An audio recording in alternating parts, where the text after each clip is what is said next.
Vanessa Mullen writes, "Rock on, AMC."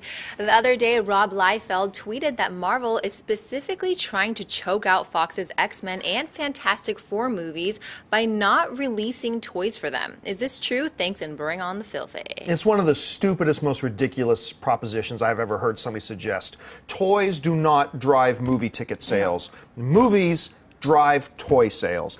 Guess what? I never grew up with one Avengers toy, and I'm a huge Avengers fan. That's right. I never grew up with one Star Trek toy, and I'm a huge, big fan of the Star Trek films. Yes, I did have some Star Wars toys. Yes, I did have some Transformers and all that kind of stuff. Absolutely and indeed. But this whole concept that Marvel is going to choke out the X-Men line by not selling X-Men toys. Right. It's a ridiculous notion. There's 1,000 different reasons about 1,000 different plausible reasons about why Marvel is not putting out certain toys at certain times. Maybe they're not even allowed to. Maybe they don't see the point in releasing X-Men toys that have no resemblance. Maybe Fox didn't want to put that money in because they were worried about being yes, a like failure maybe or Fox something. doesn't let them put out resemblances of Hugh.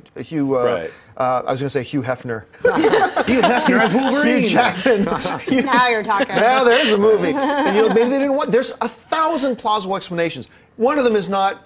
Yeah, Marvel just doesn't want to because they want to choke out the popularity thing. It's a ridiculous notion. Amy Rose? Yet another Marvel conspiracy to add to the mix. It's funny. Yeah, you don't have toys. You have toys and other different, materials, promotional materials to extend the life of a film and franchise, not to work the other direction. I didn't buy my little nephew a Wall-E toy hoping he'd see the movie after. He loved the film, and then I bought him the toy to continue that, in our home. Such, even though he doesn't live in the weird, but yeah, you know what I mean? It's not the other way around. So this is just funny. I mean, X-Men obviously doesn't need any more help. It's crushing it. It's number 2 continuously. I mean, word of mouth, highest grossing X-Men film. They're doing just fine. Now, Fantastic Four, on the other hand, we're going to have to wait and see. But this is not hindering the ability to make money, which, again, they're going to make money and try to franchise this as long as they can.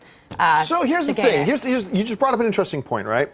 X-Men Days of Future Past, in just 9 days in the box office, became the #1 grossing X-Men film of all time, right? Okay, so let's flash back 15 years to the first X-Men film. How many people bought toys in Walmart of Patrick Stewart as Professor Charles Xavier in the wheelchair? None. They don't exist. Or as Ian McKellen as Magneto. As far as I know, they did have some of the Wolverine in that kind of black outfit. Where there's some special stuff, but generally speaking, there weren't big, long toy lines, right?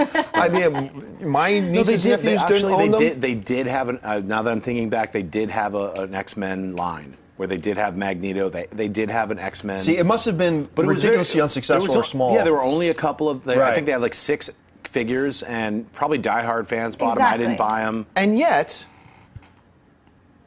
The box office, X-Men Last Stand became the biggest one of all time. Now we've got this one, and yet there's not generations of children with these little X-Men toys, and yet their popularity grows. And in fact, there's nothing to say that they won't come out with X-Men Days of Future Past action figures now. Now that the movie is such a giant hit, maybe toy manufacturers will be like, when the Blu-ray comes out, let's rock a couple of special editions. But here's a question: who has control over that? Well, honestly, who has control? Because obviously Marvel has the right to do animated stuff with these characters. I don't know that they have the right to make toys, especially based on Fox's movies version. So I don't know. When Fox have them in some capacity because they have the movie rights, Fantastic Four came out, they had all those Fantastic Four movie tie-ins. I mean, they were obviously they said Marvel, but they were like directly related to the movies. I mean, there's a rumor going around now that they're going to freeze out the Fantastic Four, like cancel both Fantastic Four comics to try to get, Fox angry. We're not going to support. It's like it has nothing to do with the fact that nobody buys Fantastic Four comics. There's like the last one was like 40,000 people bought the last issue. I was just reading an article this morning. I was like, that's 40,000 people, and they equated it to that's $400,000 in box office. If every single person who bought that issue went to see it, so it's meaningless. So these kinds of things about the toys and the comics, it's something to just like point a finger at. I think it's more so, like, hey, they're figuring out like we're going to rebrand the franchise, or we're going to relaunch Fantastic Four, give it a break for a minute, maybe wait for the movie to build up. Who knows what they're going to do? Same thing with X-Men. Rob Liefeld, if they did action figures with him, they're always missing the 6,000 teeth and the missing feet.